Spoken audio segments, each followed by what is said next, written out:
Welcome to Bible Over Brews News. We're coming at you tonight live in studio. And I've got Keith. Feeling fabulous. And I've got Gubby. What's going on? You got me again. We're rocking, we're rolling, and we're talking about all the latest headlines and end times. So, Keith, I hear that you are getting controversial on us. Oh, even more than usual? Tonight we'll be sipping on Mike's Hard Lemonade Sampler. So I grabbed mango. Keith, Mike's Harder. That's a great name. what do you have, Keith? Cranberry. So glad about that. All right. And Gumby? I have the black cherry. All right, let's check this out. It's controversial that I love cranberry drinks. It's rumored that these are an ABV of 8. What? What? What? It's the harder. Holy crap. I will say mine has a very beautiful hue to it, and it looks like I poured a mango in my cup. Oh, this one looks like cranberry Canada Dry. Oh, it does. Mine looks like communion. It does too. Gumby, bless you. This is man, it has a lovely nose on it. It's literally smells like a mango. Must be the best communion I ever had. Ooh, It's delicious. I am on a summer beach right now.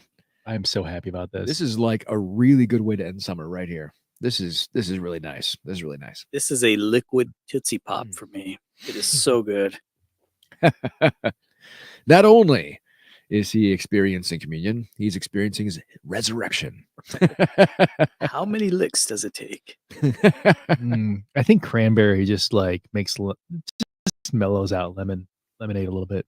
It's good. It's good. I've a always fan. enjoyed cranberry. Yeah, cranberry sauce is one of my favorite things. Once it has cranberry Thanksgiving. too, it's totally viable at Thanksgiving. Yeah, I love So cranberry sauce. here we go. This is what I'm drinking for Thanksgiving. I'm gonna be just absolutely trashed on the couch at 3 p.m. Wait, like that's all of America. What? Everyone in America is trashed at 3 Yeah, I guess p.m. on a that's true. Thanksgiving. I mean, but they're like trashed from like turkey, just ravaging their systems and tryptophan everywhere. I'm just gonna be unconscious. They're gonna wheel me out. I mean, I'll wake up on Saturday. Is there anybody still awake at 3 on Thanksgiving? Fair enough. Fair enough. I know, I'm not that hardcore, I guess. Usually I'm having not our- harder than anyone else. At 3 o'clock, we've had our second meal by then. You know? Nice. So you're a hobbit then. You have second dinner? Mhm. Oh man, there's nothing like taking those leftovers. Man, I know we're supposed to be talking about summer, but like I mean, just toasting some bread, sticking some leftover turkey in there, bunch of mayo. Heck, put mayo on both sides. It just needs more mayo. And then drinking one of these. Oh wow. I'll be honest, I'm not a mayo fan. Oh, Yeah, I mean, it's rough. No. What? no. Oh. Give me What some do you do if you don't do mayo? spicy mustard? Hello. Mustard. So it depends on the sandwich, but Oh. I am very likely to go with mustard. Too. Spicy do mustard. they use mayo in green bean casserole? No, I don't think so. no, that's like cream of mushroom. Yeah.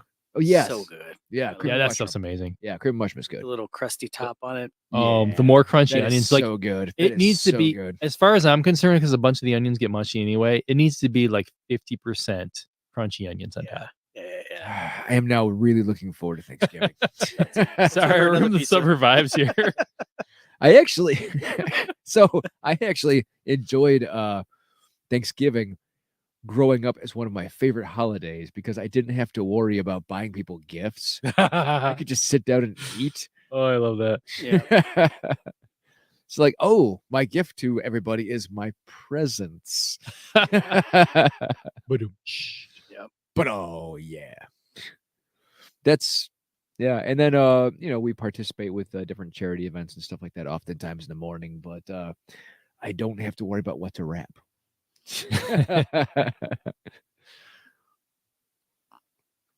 But this is end of summer, so we've got what is it? It's not. Is it Labor Day or is it?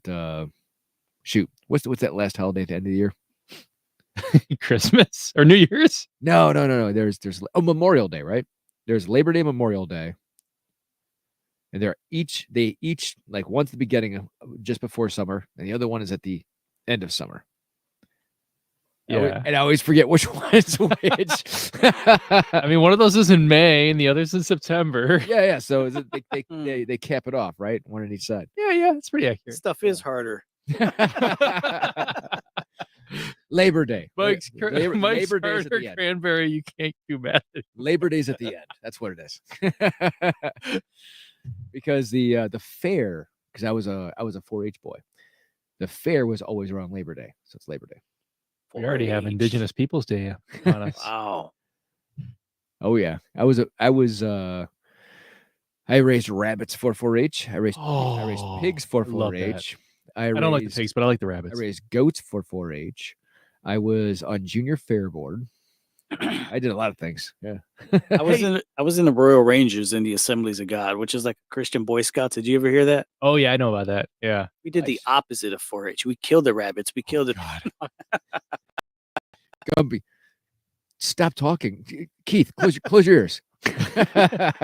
So relating to one of our topics today, actually, did you know that the birthplace of 4-H is Springfield, Ohio? That is true. That's the headquarters That is actually of the true. AG too. Oh, really? Still the Yeah. headquarters? Okay, I didn't know that. Yeah. Mr. Bell was the one that started 4-H in 1802. I still remember some of my 4-H trivia. It's like, of course they would do that in 4-H. And it was officially sanctioned in 1812, if I recall right. So there you go. Yeah, awesome. The more you know. Why would you know that? Because we had to quiz it every year. I was just trying to look up different things about Springfield other than like, rumors about immigrants eating cats. There are a lot of there's several Major League Baseball players who were born or raised in Springfield. It's actually rumored that Springfield, Ohio is the model for the Simpsons TV show. Oh, I could see it. Yeah. How did he know, neighbor? Oh, Eat my shorts. So, what do you have us listening to? tonight, yes. Keith? So we've been off for a little while, and in the meantime, the last two debates in the presidential cycle have happened. The second presidential debate, which is of course the first and only debate between Trump and Kamala Harris, and then the vice presidential debate between J.D. Vance and Tim Walz. Well, that's because Trump is manhandled it, and she's afraid to meet him again, right? Yeah, pretty much. Yeah, absolutely. So, like, one of these debates was like pretty civil and maybe a little bit boring, and the other involved at least one party who was completely unhinged. So we figure, I figured 10 minutes before we started this, what better way to cap them off than to actually like splice them up together and to like take them in as like one whole, because they really are like two parts to the same story. Oh boy. Like especially when you consider the Republican side of it, because you've got Trump doing basically like a Trump rally on stage, like the same kind of talking points that we'll get into in a moment. He has the biggest rallies. Yeah, like the stuff that like he gets, played back on like TikToks on like what did the crazy grandpa say? And then Vance, he has to keep the exact same positions that his boss does, but he has to word them differently. So Vance is someone who desperately wants to be appreciated, tolerated, maybe even liked by intellectual people. He wants to be respected as an intellectual, but he wants to have far right beliefs. So he needs to sugarcoat them. He needs to humanize them. So what you're going to hear, at least from that side, is you're going to hear crazy grandpa yells at cloud, and you're going to hear the Ivy League venture capitalist make it sound smart. Okay. So he's gonna sell it to you. Yeah, and then you're going to hear Gotcha. Kamala go hard a little bit against crazy grandpa yells at cloud, and you're going to hear Walz kind of, we actually did highlight a strong part of his, but you're the overwhelming feeling of the debate was kind of like he kind of played into Vance's hand, where like Vance went nice and Waltz went nice back. Hmm. And I don't know if that was the right strategy, but we'll get into it. Well, to quote a somewhat famous movie, it's the cloud. No one understands the cloud. Nobody knows the cloud. Donald Trump definitely does not understand the cloud. So, should I go ahead and play this clip for you? Absolutely. All right. Of course, we're going to start where you start any podcast. We're going to go right into abortion. Ease our way into it. Isn't that always where you start stuff? Absolutely. Like, we could be talking about candy stripers, and he's like, "Let's talk about abortion." Yep, that's where I always go. I'm just like, oh, guys, we haven't talked about abortion yet in this podcast. It's about, I don't know. Yeah. Here we go.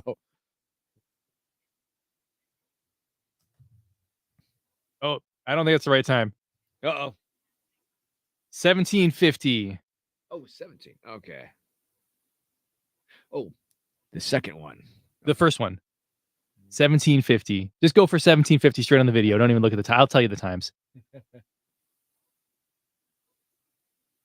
Anywhere close. There we go.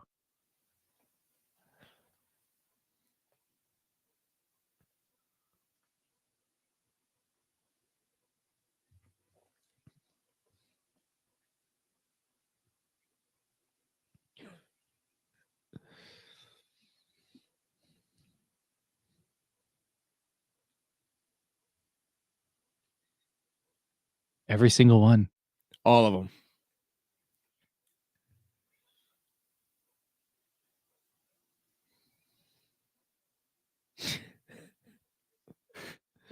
Liberal Kansas. Everybody knows Kansas Free Liberal.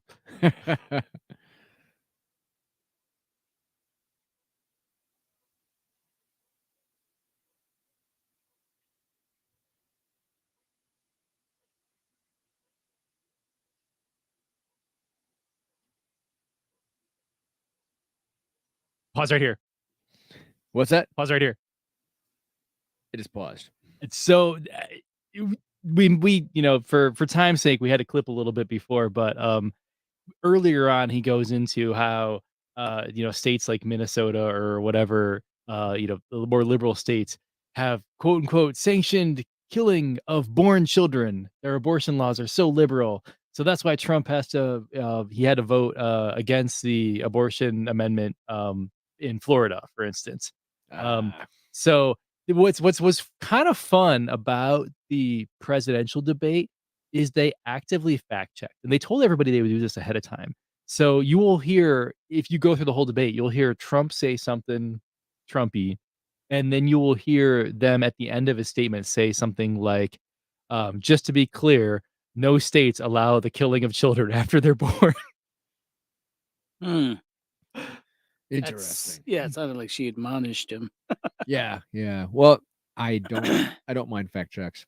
As long as it's equal, I don't mind fact checks. Yep. And I think they fact checked the Democrats a couple times. Oh, but good. let's skip ahead. I mean, I don't think you have to skip ahead much, but 1835 now. All right. We'll hear Kamala's response. And this is really to juxtapose this, you go back to our episode where we did the Biden debate and think about what Biden said. Now think about what Kamala said. Okay.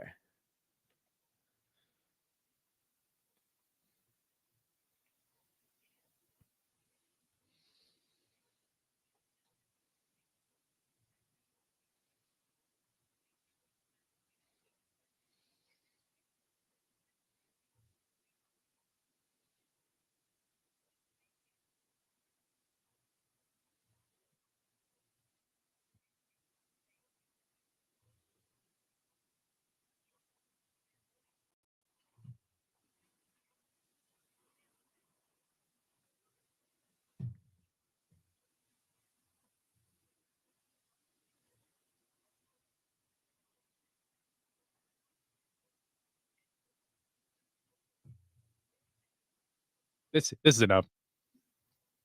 What's that? So here we have compared to, so Biden was deathly afraid of saying the A word the entire debate, the first debate. Anal. Yeah, absolutely that word. He was also afraid of like saying words in a coherent sentence in general, but that was another matter. But here Kamala goes like straight for the jugular. So final one before we open the floor. on the abortion section of the debate. Let's head over to the VP debate. So now we're going to hear from JD Vance at 4625. 4625.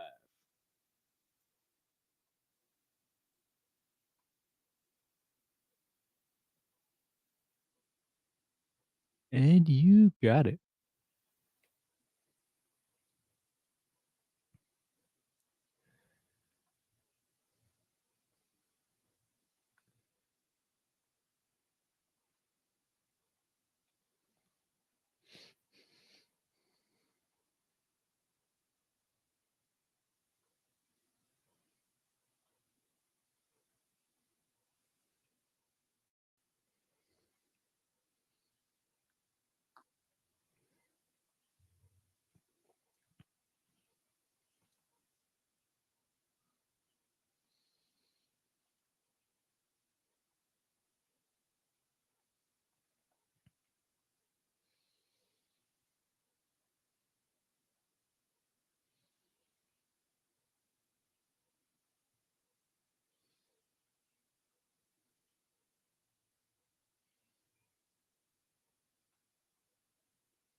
That's good. All right. So now we have Vance. Very different. He's no longer proud of the courage it took to nominate those judges and those judges' courage to strike down Roe v. Wade. But he's like, our party needs to do better. Well, I mean, he was well spoken for sure. Absolutely. Maybe I'm among the minority, but I really have grown to appreciate boring politicians. So what was he acknowledging there? That they, because of that, they had lost the trust of the American public? Is that what he was just? It was maybe the most candid thing Vance said all night. I still think it was very calculated, like, of course, like a lot of politics is. But I think, like, the whole night, like, people talk about winners and losers of debates, and it's hard for me to say, like, well, the surveys say that Vance narrowly won the debate. It's hard for me to say someone wins the debate when they're like, their basis of their arguments to say, like, misinformation. But if the goal of if winning your debate is achieving your goals, and JD Vance's goal seemed to be very clearly to humanize Donald Trump and JD Vance and the Republican Party and their positions. And JD Vance absolutely succeeded at that. Mm. And if Tim Walz's goal was to prove that JD Vance was weird, as he says often on the campaign trail, Tim Walz didn't do that. He didn't even come close. So JD Vance, his only goal right there, I think, was to express empathy. I think he did a good job of that. Yeah, he does come across as likable. Yeah, likable. It seemed genuine. I mean, I guess that what it gets into is like, it's very like, what is do better? What is do better for the Republicans on abortion? What would it be? I'm honestly curious. I have no freaking clue. Anybody? I'm not a policy person, especially on either of the big two. I'm not a Republican. Yeah, I mean, me either. So, I mean, so someone Somebody could on say, the conservative side. "Oh, I wish they would stand down. I wish they would, pass national, codification of Roe v. Wade." Like someone, on the pro-choice side could say that, but like thinking realistically about what Republicans have invested in the fight and what they kind of don't have invested in the fight at this point. Trump and Vance have tried to run away from, being about abortion bans. In fact, in the middle of this debate, Trump tweeted that he would veto an abortion ban if it came to his desk. Like right as this thing was happening, he tweeted that out. So like, despite this historically being a plank of the Republican Party, they have been seeing, what's happened in states where states that went 8+8 for Trump have now gone +8 for pro-choice policies in subsequent elections, like Ohio. That's Ohio right there for you. And they're like, wow, we don't want to be part of that, which has some pro-lifers mad. So I think it's even more interesting to think of like, what could the Republicans do to do what Vance said, be better on the issue, and still cater to pro-life evangelicals? Learn limbo. Yeah, there you go. What's next? Yeah, that's a good question. I don't know. I I see both sides as sellouts, so I don't think either one of them hold the will of the people. I think both of them Well, can. let's narrow our focus though for a second though. Okay, so they're both sellouts. Yeah. But like to what extent are the Democrats sellouts on abortion? I think that requires a bigger argument. We went over that on a previous episode. I don't think I don't think it is justified to be willy-nilly about any abortion being okay. Mhm. So, and a lot of Democrats are in that direction. I don't support that. I don't support the justification of just my body, I kill what I want. If there's life, life needs to be protected unless there's extenuating circumstances, rape, incest, a threat to the mother's life. Um, and that's why I think that the power should reside inside the will of the doctor, because the doctor is going to have the best health of his patient. They're their best interest at heart. So that's where I sit, and I don't think either party is really trying to support that. I think they're both going to go with ever who's paying them the most, whichever lobbyist is paying them the most at that time. That's what they're going to do, and I don't think either of them had the best interest of the people at heart. Fair enough. Yeah, I mean, I kind of think Vance is um, his approach really is just to soften Trump's rhetoric Mhm. and sell it. Yep. So even is I agree with, in principle, I agree with what Vance said that all right, yeah, we should find a way to somehow bridge this. I think it's just a talking point because I don't think policy will change on the Republican side for it. Right, yeah. And that's a good reason maybe we don't look too far into it because like, how is there anything behind his words? But We have no freaking clue. that's where I kind of I agree with Aaron too because I think it serves both parties' interest to keep America divided on it. Absolutely. Mhm. That's just my view. Though. I totally agree.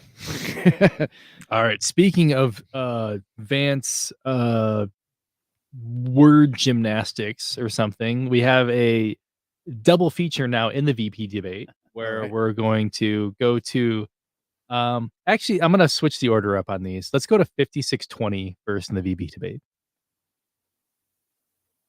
This is Vance on school shootings. Oh no. Oh man.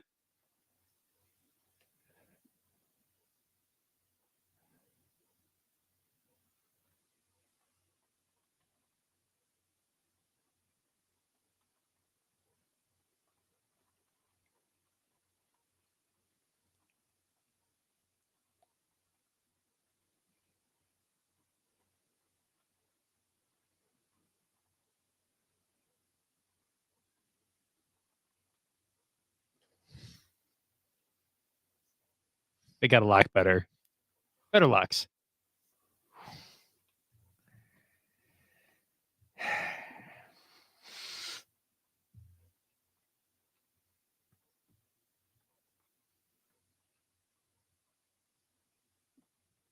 Alright, that's good. I agree. That's plenty. That's a loaded question. Yeah. No pun So intended. this is probably the most like a lot of his like Vance's statements and trying to humanize the policies, were more aspirational than that one. That was probably the most come eat your crap sandwich statement. That was a ridiculous statement. The door's got a lock better. Yeah, that was so dumbed down. But sometimes Vance doesn't need many words at all to say nothing. Oh no. So we're gonna go over to this was the penultimate part of the debate, and I think well we'll just go there and then we'll talk about it. 131:30.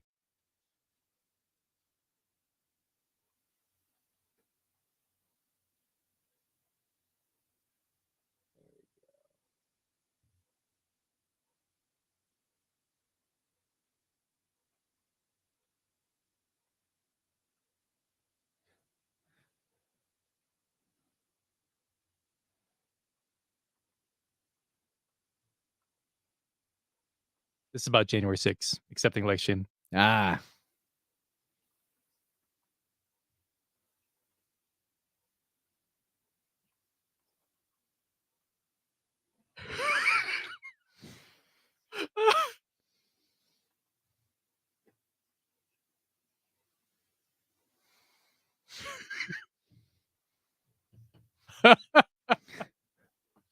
There you go. That's funny.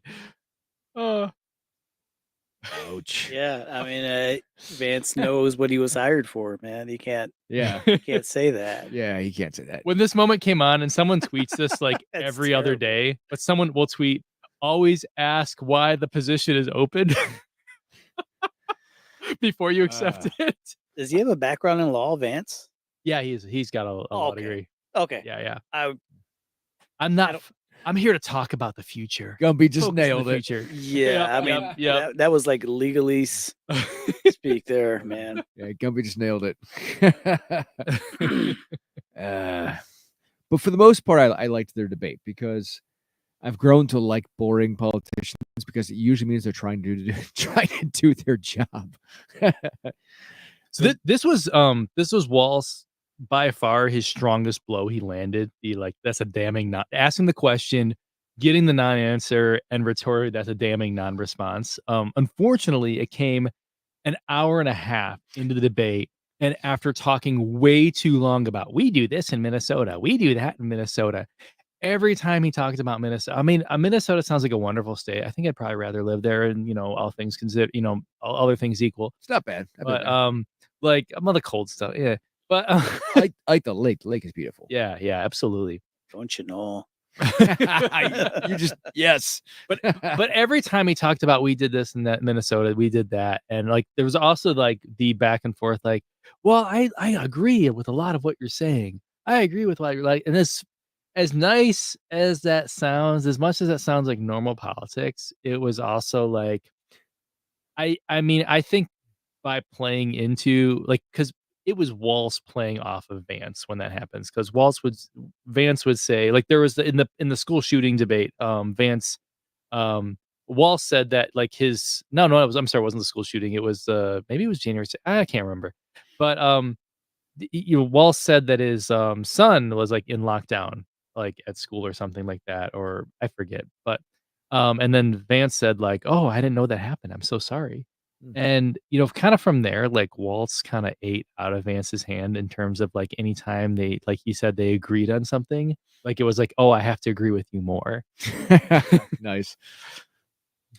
Yeah, Vance kind of comes, and I honestly have not seen any of these. These are the first time I'm seeing any of these videos. Yeah.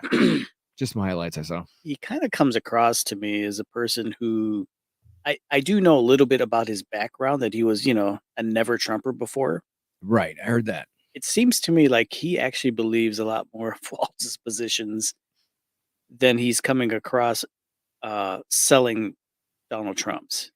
Well, I mean, certain people were involved in the whole Project 2025 thing. So, I mean, that's just how it comes across to me, as objective as I can be about it. Like he's just trying to sell Donald's positions, and he doesn't really believe them.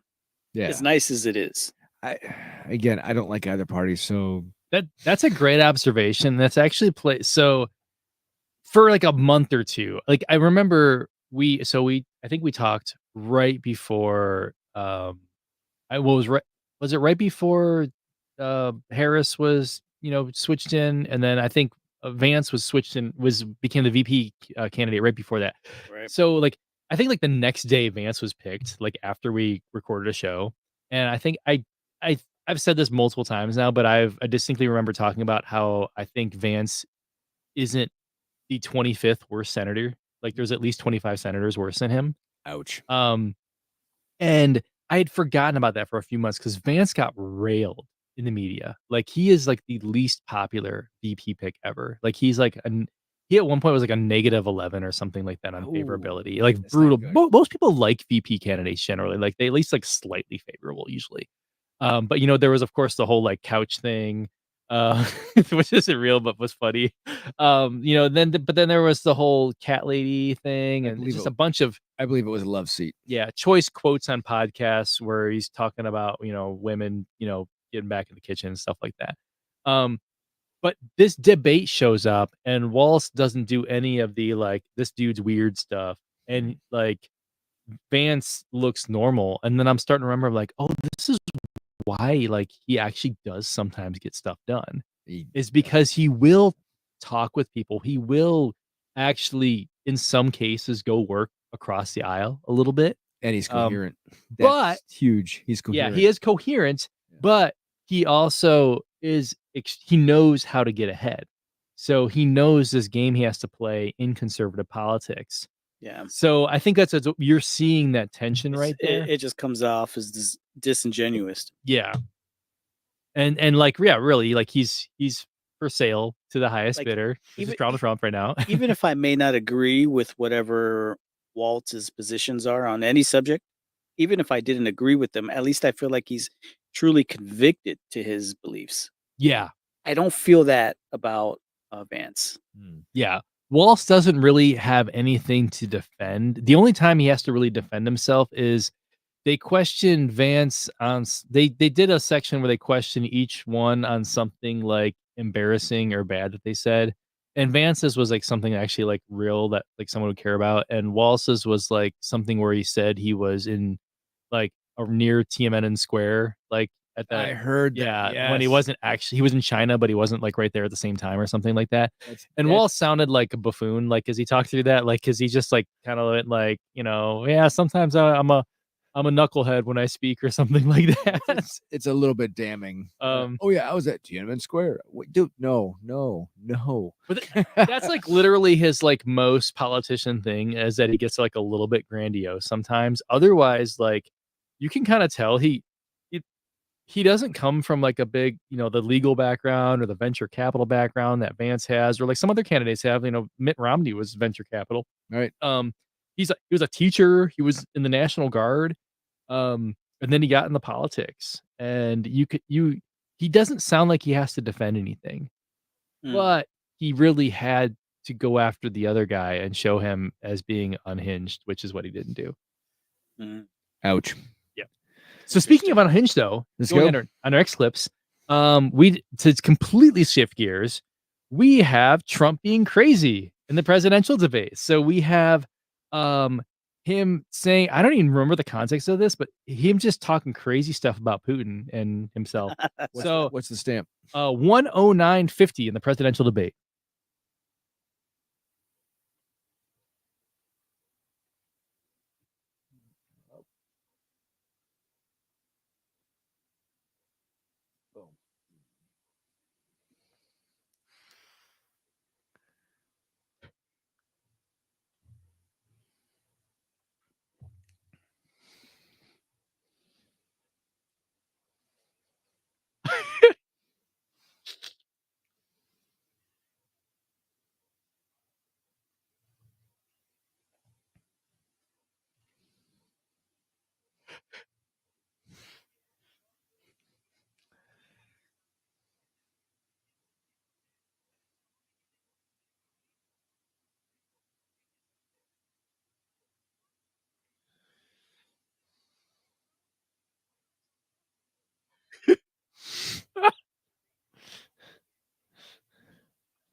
You may not be all wrong on that.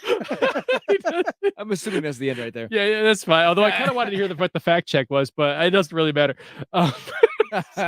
So Oh, yeah, boy. I love the look on Kamala's in her eyes, though. She's staring at him. they kind of go together. So go straight into 55-31. Let's talk a bit. She's like just giving him the rope. There you go. 55-31. That's not the only two times, by the way, that he says World War III in the debate. Nothing like shocking into a vote.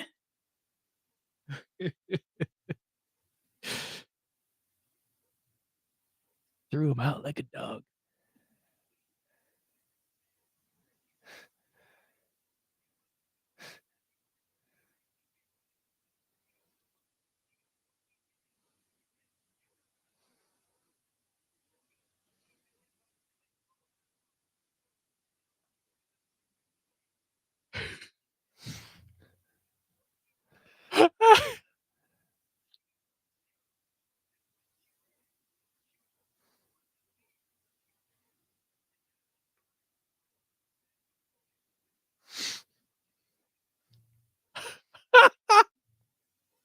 my god. Oh boy. He hates her. What the heck? What I don't, what I really don't like about these two is that it's all opinion. They're just throwing opinion, opinion, opinion, opinion, opinion.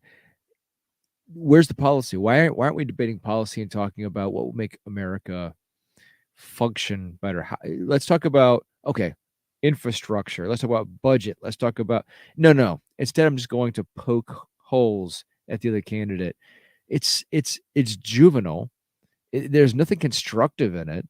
It's ridiculous. It's immature. It's ridiculous. They come across as a couple of prepubescents sitting around the schoolroom calling out names. It's immature. It's ridiculous.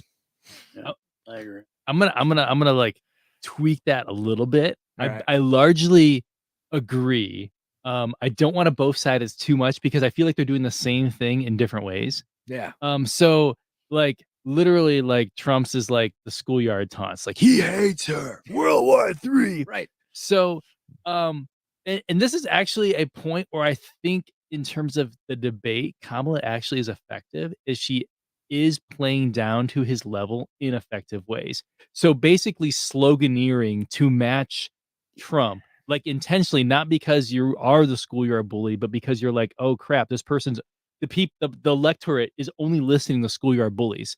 So I have to do a little bit of the same thing. So that's where you get these like overbroad slogans like Trump abortion bans, like different Yeah. buzzwords that like have a twinge of truth to them, but are vast oversimplifications of what's really happening. Because I mean, frankly, you can't get into that complexity in debate. Like these formats just aren't made for that.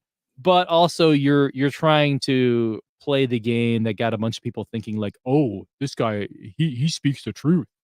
Yeah, but Yeah. at the same time, the audience that has half a brain immediately get turned off as they're watching it because it's like, oh, so they're both arguing at like, second grade level. Yay.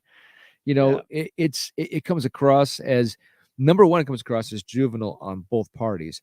Number two, it makes us look like a laughing stock in the rest of the world. I But mean, the UK, Canada, everybody in Asia, they're looking at us like, oh, they got a bunch of clowns who are trying to become president. but even if her delivery is different, like you said, even if she comes back with that same kind of approach to try to just, like you said, Aaron, just attack and you know, the same approach but just a different delivery. Uh, it almost just it just reinforces his base. Exactly. Like, look, we quieted her It's a down. fair point. I was gonna say that I do agree with you in the sense that like I can't listen to it like the entire thing consecutively. Like every one of these debates, I've always had to just like shut it down after a half hour and just take at least another half hour to decompress before I come back in again. Absolutely. Yeah, because if you don't, it starts to lower your own IQ. Yes. Oh my gosh. Yes, it does.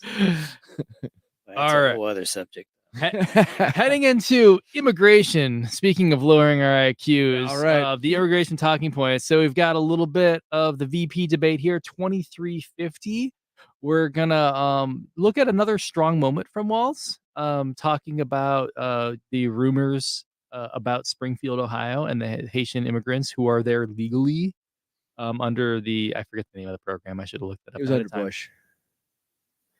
What was it? It was enacted under Bush. Okay. Oh, wow. I didn't realize it was that old. Okay. Yeah, Bush.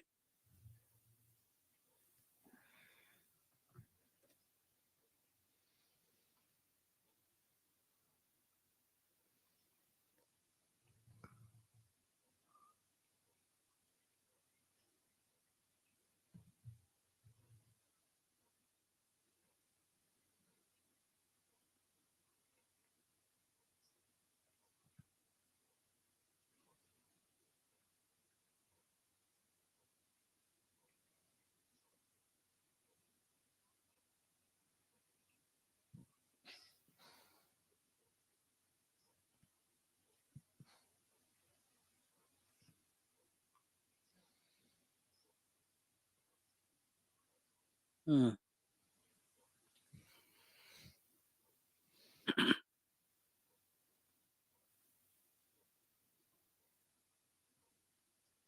That's good right there.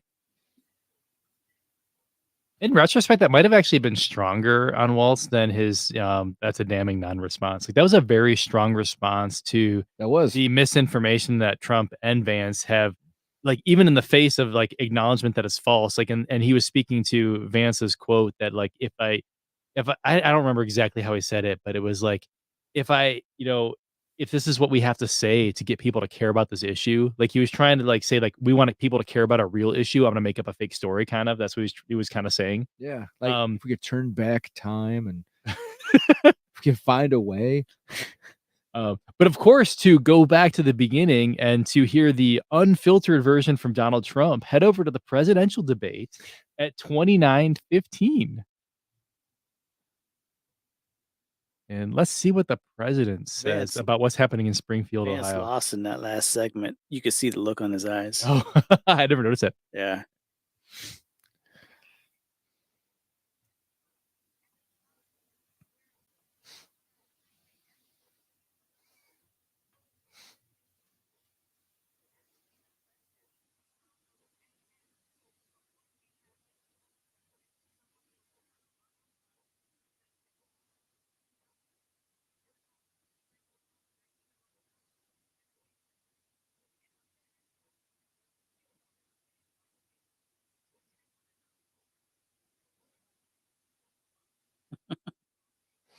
I feel like we ended up a little bit early here. This is funny.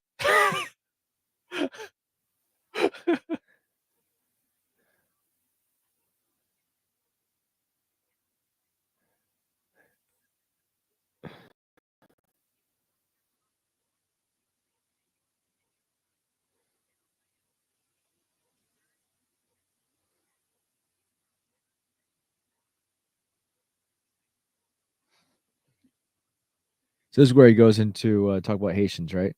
Yeah, is that close to 29:15? We're past Oh, 29:15. maybe I had the time wrong. All right, keep going. I think it'll get there. Okay.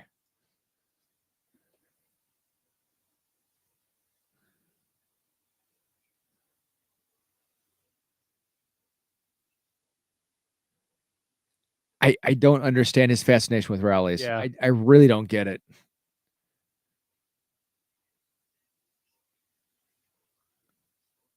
I do know he says it right after the rally thing. Okay. See, I don't understand his fascination with rallies. He always talks about rallies. Is that like his like is that like his phallus in his eyes? Is he trying I mean, to it's like how big is my crowd at my inauguration? You remember Yeah, when he yeah, made Sean Spicer, constantly say it was the biggest inauguration crowd ever? Yeah, I don't get it. I've never understood his fascination with this. It seems like it's a phallic comment, like, Yeah. Oh, yeah. "Oh, it's so big," Well, right? remember one of the debates, the Republican primary debates, he did plenty of fellow comments, and he had to explain that. Oh yeah, my True, PP is true. big enough. Yeah, that's true. I loved the comment when he I loved the recent comment when he was talking about sunbathing on the beach What? I because missed that. he's got the best body. Far better than Joe Biden. Oh my gosh. The most beautiful The body. two bodies I most want to see naked on the beach: Joe Biden and Donald Trump for Yeah, sure. right.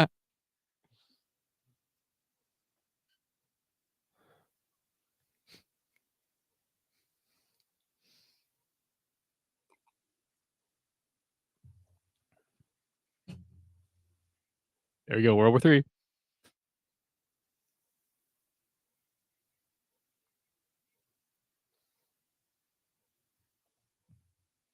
Here it is.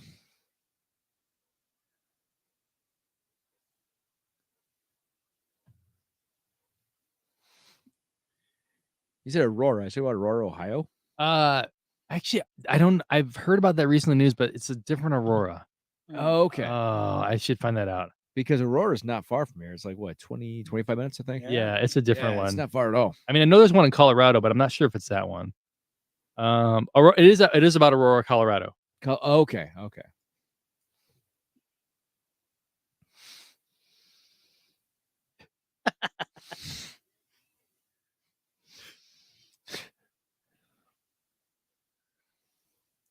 Oh, Vance. Vance has got his work cut out for him. No. That's the quote right there. It's not great. So I Vance. big Wow. props off to our governor who did address this. Thank God. Definitely. Yeah, big props off to Governor DeWine, who come up and said, this is not true. We have 0 reports of anybody eating pets. The community has actually loving their interactions. The employers have stood up and spoken for the people who are employing the Haitians. So big hats off to our Governor DeWine, who stood up to against his own party, and he's a Trump supporter. He is a spoken Trump supporter, Yeah. but to his credit, he opposed his own party to speak the truth, and I got to give him big props for that. You know, and there's another more recent instance too. This was after the debate, of course, but we've had the hurricanes, Hurricane Helene, in was it Milton is the latest one? Yeah. But in the aftermath of Helene, Trump and I think even Vance as well were spreading rumors that the federal government was not providing funds to red areas, that FEMA was denying them things, and that's such a destructive lie. It's bad. That can demoralize people who are it can literally be in the between life and death, whether you go seek resources, and you might not do that because you believe that this lie, that the Republican governors of these states have actually had to come out and say that, no, like, we've been talking to the president, they've been providing us resources. So this rare source of apolitical unity in the face of disaster against misinformation by the Trump campaign. And again, this is why I don't like the mainstream political leaders, because they're always seeding the product of disunity. But let's be clear, though, the Democratic leader, the president right now, he's providing aid without prejudice. And the Republican candidate is the one that says he isn't. Yeah, but he's also not the one campaigning either. So it's always the campaigning candidates who are always sowing those seeds of disunity. I really sincerely believe it's on purpose, because I really do believe that companies benefit from having opposition in the parties across our country, and they make a ton more money when you have both sides opposing each other as opposed to getting along. And so I really do believe you can look at the lobbyists and you can look at the conglomerates that are backing them, because they make more money on disunity. There's no amount of higher education that would prepare anyone to have to sell that to pimp Trump to the public. Yeah. I mean, I know that's how do you go to school to sugarcoat they're eating the dogs? They're eating the cats? I just don't know how you can sell that, really. I thought she was gonna fall when he mentioned eating. Yeah. But wow. Did you know there was a whole thread criticizing Kamala's facial expressions when Trump was saying those things? No, I mean, I can see why. What facial expression would be appropriate for that? Right. What?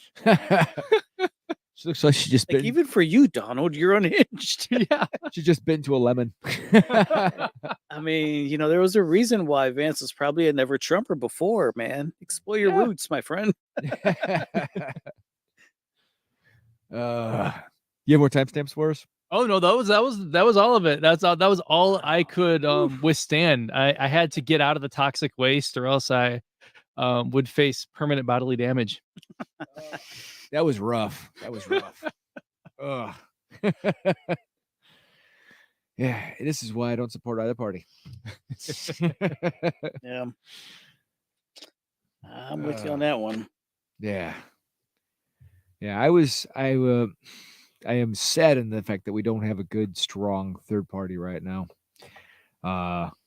I will openly say I always vote for the strongest third party I think that's out there, but I don't vote for the big two.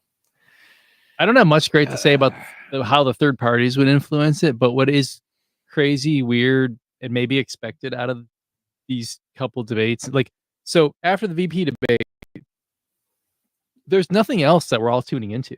It's just like campaigning, Yeah, and then we vote. it's garbage.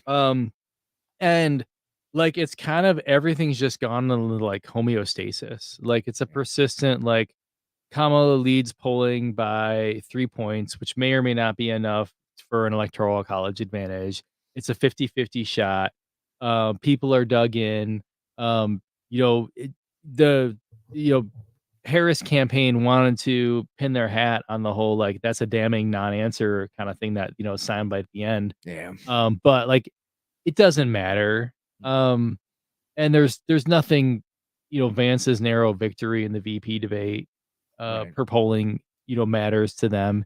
It's just it is what it is, and we all just have to sit here and wait for whatever fate befalls us. Mm. I've said before, and I'll say it again. As long as electoral candidates can vote against their state, and as long as you have gerrymandering, you will never have an honest election. Those two things keep us from having honest elections, because there's no way that an electoral candidate should be able to vote against their own state. That's ridiculous. And yet that is commonplace among, I believe it's 24 states or 28 states. The electoral candidate can actually vote against their state. And gerrymandering is legal, and you can fix an election 6 to 8 years in advance through gerrymandering. It's ridiculous. Oh yeah.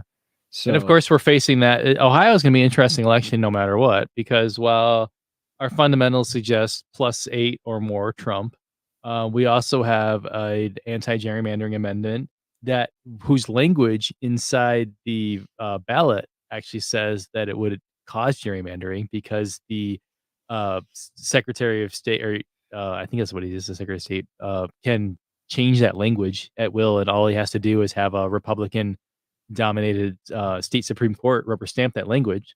And that probably is going to win. I think the polling is pretty favorable on issue 1, which would actually substantially change, who Ohio sends to federal Congress.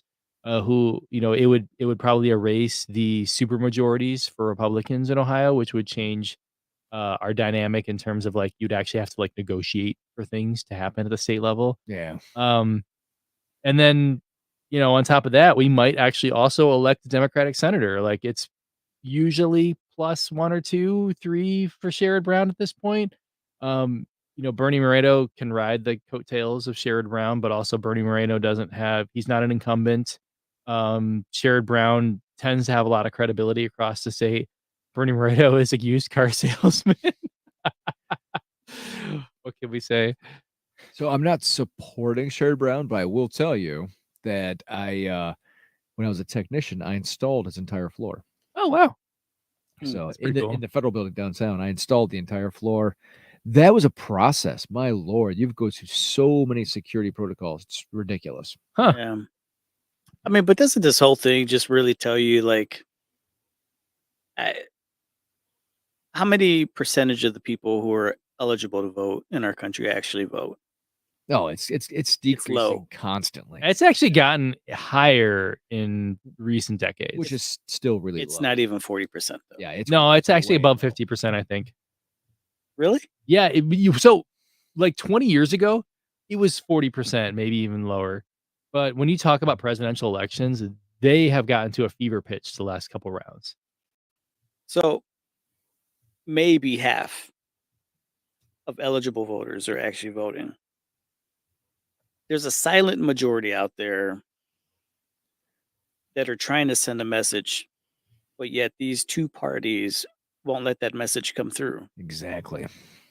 Holy cow, almost 2/3 turned out for the 2020 election, which is pretty high in terms of like late modern. Yeah, for sure. Yeah. I'll be honest though, like I'll be saying, there's a lot of us out here who are really upset with the big two.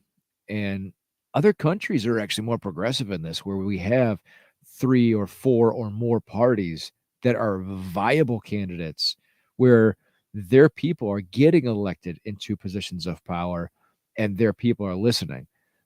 We have 2 big parties that are completely controlled by conglomerates. And it's discouraging. It Yeah. makes you not even want to vote because it's like, okay, so it doesn't matter which one I vote for, they're still going to be controlled by all the conglomerates out there. So who the hell cares? So one thing that's interesting about like in terms of voting percentage, I think it's Australia has like mandatory voting where you actually kind of have to have an excuse not to vote. I don't know what the consequences are of not voting. I think a few other countries have this, but You have to drink a Foster's. there you go. But what bothers me about voluntary voting is so the percentage changes drastically based on whether it's like a presidential or midterm election. And actually, what's interesting about the presidential elections, they apparently have almost always been over 50%, except 1996 was 49%. So they have been pretty high, but they have gotten higher in recent years where now we've gotten up to 66%, 58, 59. Um, like but what ends up happening is the entire election, who wins, tur comes down to turnout. So, basically, it's like whose side is more, like, enthusiastic, especially in these lower turnout elections. It's not actually about the policy. It's like, can you rev up Democrats or can you rev up Republicans more? And historically, you can rev up Republicans more when it's, Democrats are in power and vice versa. Yeah, So, but it doesn't actually gauge the perceptions of the adult voting populace or voting eligible populace. It's just like who gets more riled up. But to Gobi's point, what would it matter? The big two are always controlled by whoever puts them in power. As long as you have an electoral college and gerrymandering, whoever they want in office will be in office. It doesn't matter. It really doesn't matter. And round we keep going. Yeah. We stay divided. So, I mean, everyone I talk to on either side, especially even evangelical Christians, I mean, it's funny watching them rationalize their reasons for wanting to vote for Trump. But anyways, I digress.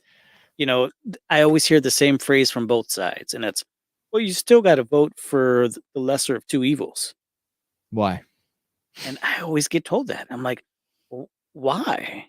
Exactly. I'm like, if you truly believe that your vote is equates to power, to real change, why are you voting for evil?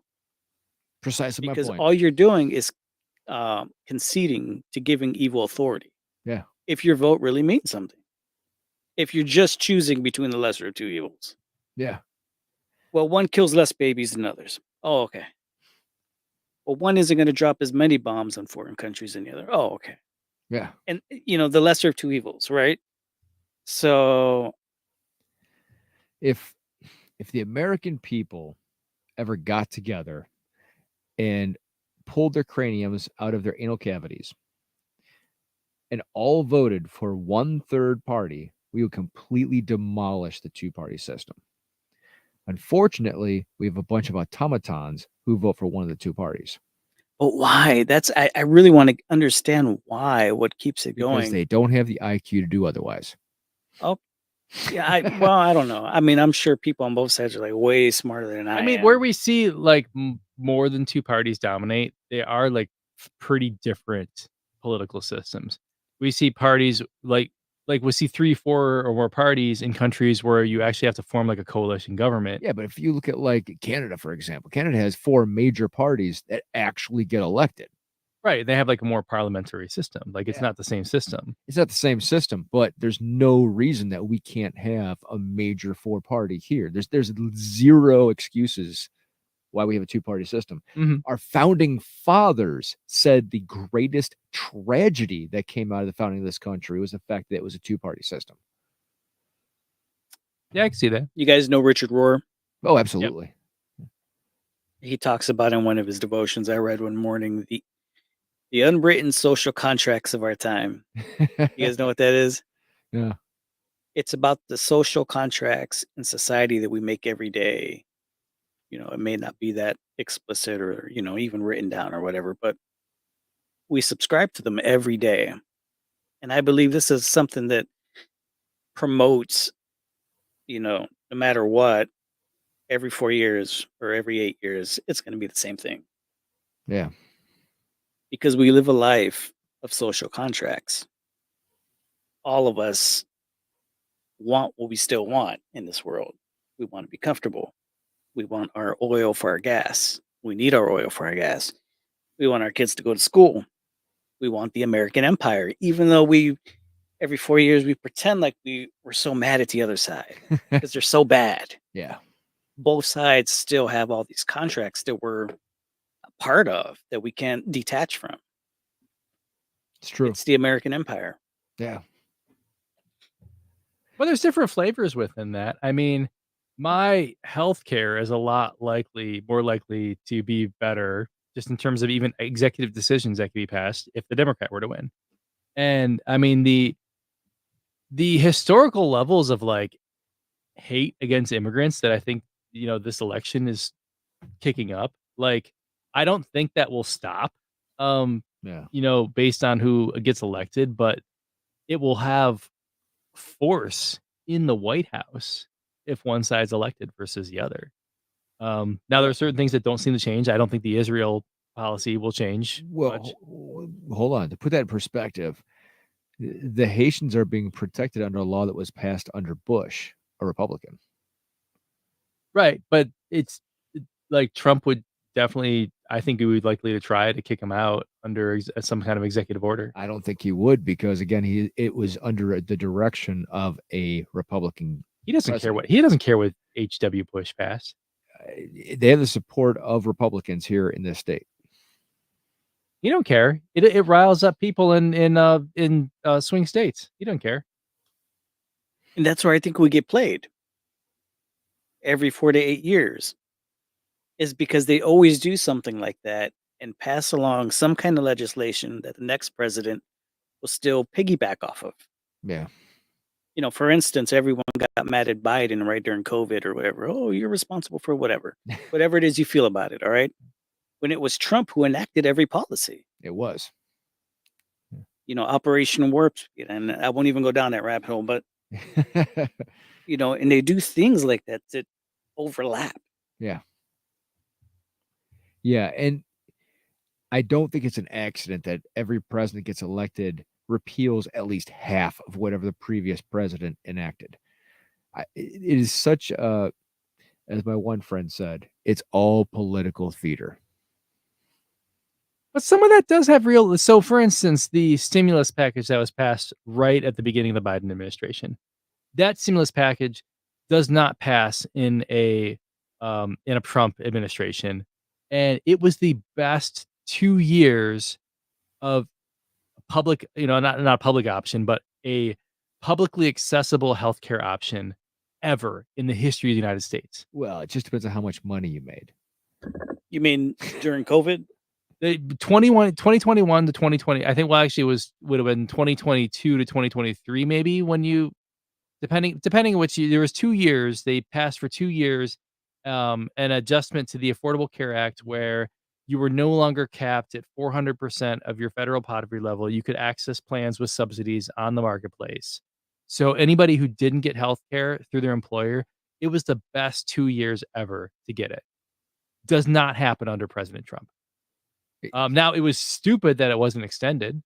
We had the best ever child care tax credit, and it's weird that wasn't extended because we have bipartisan support for child care tax credits, but I don't think that child care tax credit ever happens at all under President Trump. Yeah, but would have paid for my bohunky rhinoplasty.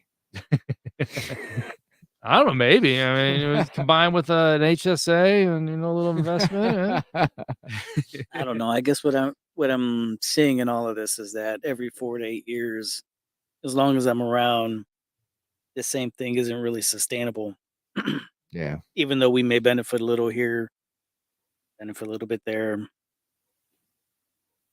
I think if Trump gets another 4 years, there will be probably a successful it feels a little dramatic, but so think about Clarence Thomas. If you get 2 more Clarence Thomases on the Supreme Court, what the heck happens? Clarence Thomas has openly said that basically, like, any of the jurisprudence behind, like, striking down contraception bans, and then it would eventually lead to Roe v. Wade, like, and I can't say Oberfell with that many hard lemonades and things in me.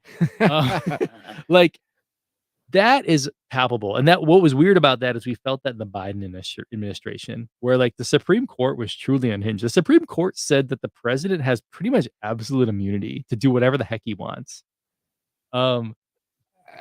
If that's true, then Biden should do something right now. I know, I don't get why he doesn't do something. Like, I would seriously just like, what if Donald Trump, just he ended up somewhere where he couldn't find him? I don't know. Like, and the president did it.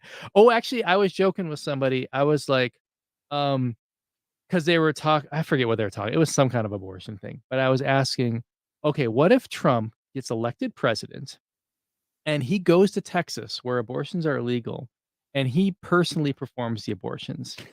And he says this an official act as president.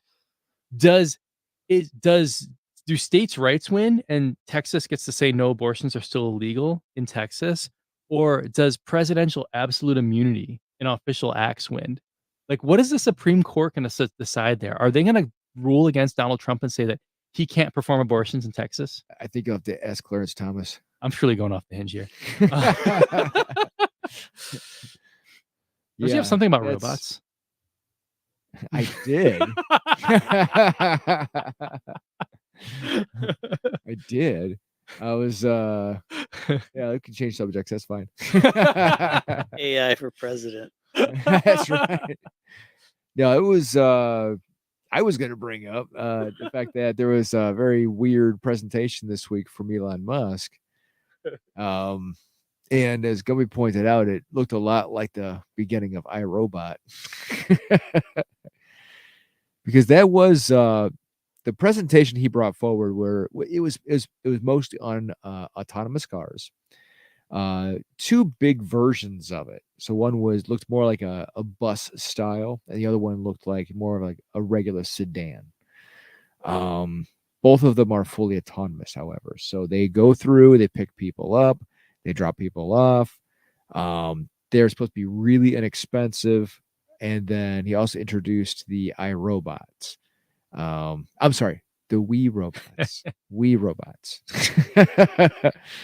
Which I found really interesting. And he did say he purposely named the event Wii Robots after Isaac Asimov, who wrote, the iRobot movies. Again, if you watch the movie now, you wonder why. Hold on, why would he name it after that if he wants to trust him? But it does bring some questions into view. I feel like it's so Elon Musk to like make the most on the nose reference and think he's super clever about it. Yeah. I mean, the scary thing is that he seems to be making moves where you shouldn't. Thing is, he's calling out, like he said, everybody stop AI for 2 years until we put regulations into effect. And then he immediately started working on more on AI. So it's like, wait a minute, hold on. What are you doing here, bud? Yeah. And then he's advanced it faster. So it's like, so which is the thing you believe in? Are you just trying to stop everybody so you can advance past everybody? Or do you actually believe this could be a bad thing? And he did make some references during the events, which kind of made me wonder, because like he's like, oh, there's no steering wheels and there's no pedals, so I really hope everything goes okay. So it's like, wait a minute, are you saying that there's a doubt in the back of your head and that maybe these things could go wrong? It's kind of similar to when Barack Obama, I remember him campaigning and he was at some kind of donor thing or whatever. In the beginning of his speech, he's just like drones, drones, drones, drones, drones. And everybody's laughing. He's like, you think I'm funny? You think I'm serious? You'll see. Yep. It reminds me of the comedian Patton Oswalt.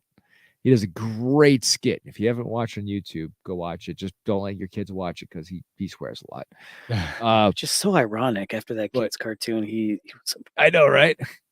But he has a great segment called "You Will Hate Your President," and it is just a magnificent. I think it's 5 minutes long. It's not. It's pretty short. but he goes through and explains from from Clinton to Obama to Bush about the terrible things that they did and why they put the presidents in that they did to cover up the things they did. It's a great segment. It's a really great segment.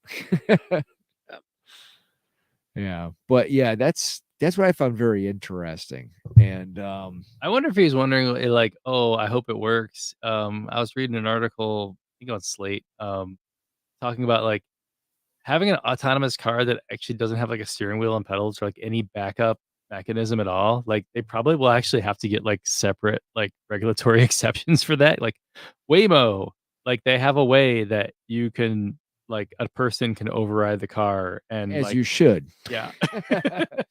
That's a good question because I know a friend who used to be on our podcast actually rode in one of those cars in California at a big tech conference.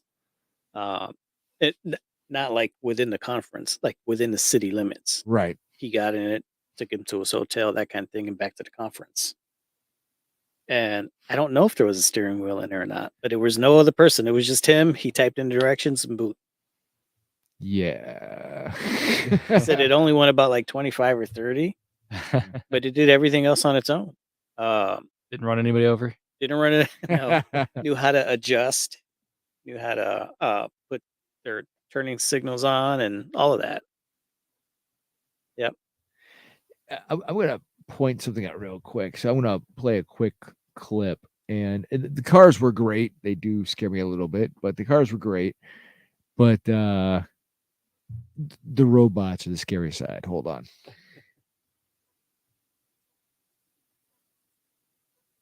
They are kind of creepy, aren't they? I think he designed them to walk like him. They are a bit scary. The scarier thing about this is that the cars that he designed, he literally calls the cars robots on wheels. So I believe he fully intends to run the same AI on both programs.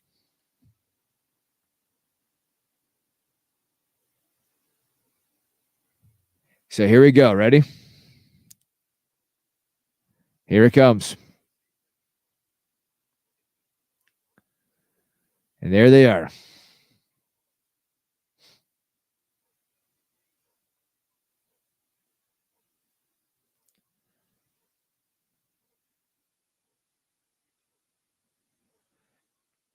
And they're pretty good. They can dance and, break out dance moves and tend your bar.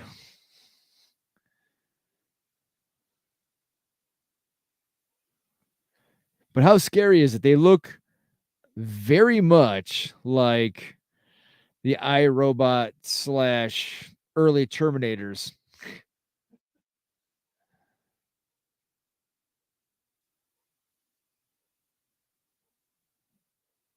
And that's the kind of the other thing. So during this whole walkthrough and demonstration, he kept throwing out like imaginary numbers. Well, we think it might be possibly ish. It could in the ballpark of. Yeah. And so it's like, are you throwing out real numbers or are you just making stuff up? Having the robots like march in a line like that, like it just screams like I don't really have anything here. Like kind of like how he's promised like true autonomous cars. Like he said they're like 2 years away in 2016. Yeah. It does make you wonder how far this will go and how advanced these will be. Well, I think we'll colonize Mars before every American has one of those in a home. Maybe we'll colonize Mars with those. Probably could be the only way we colonize Mars. Let's shoot for the moon first. There you go. All right. Well, Keith, you brought up a lot of great points. Any last words? Oh gosh, what have I said that hasn't already been said? I can't wait for it to be over. Watching the debates reminded me in a pleasantly cathartic way how unhinged the presidential debate was, and also that horrified me that I wanted to actually dive into that again. So sorry everybody. Yeah, I hope stuff doesn't suck. later. Man, you are into murder porn, aren't you? Gumby, any last words? Wow. Yeah. As far as the robots and, those kind of cars go, I'm so content and happy if it only belongs to the rich and the elite and the wealthy and the privileged. You can have those robots. They are for you. You please feel even more privileged to have those for yourself. You can only have a robot turn on you if you own one. The rest of humanity is okay with being humanity. But So, then they can't wash your dishes and wipe your butt. yeah. Oh man, I want a robot to wipe my butt. That's all I've ever wanted. Just it doesn't even need legs and arms. It just needs like one butt wiper thing. That's kind of hard. No, I pushed a soft mode.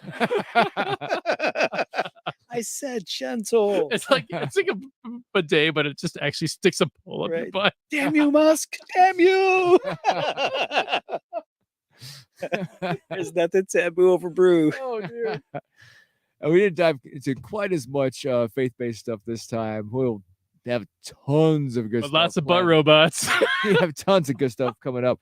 But hopefully we did nuance some of those topics, especially across the presidential stuff on the faith-based side. We're going to dive deeper into those coming up, because if there's nothing else we do, we have to make sure that we are taking our faith-based ideas into the voting booths and into our lives every single day, so everybody is protected and justified.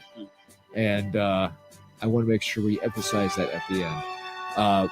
Please check us out. We're very active on Facebook, as well as sometimes on X. And then we are expanding on YouTube. So good fight. Good night. Godspeed. Peace out.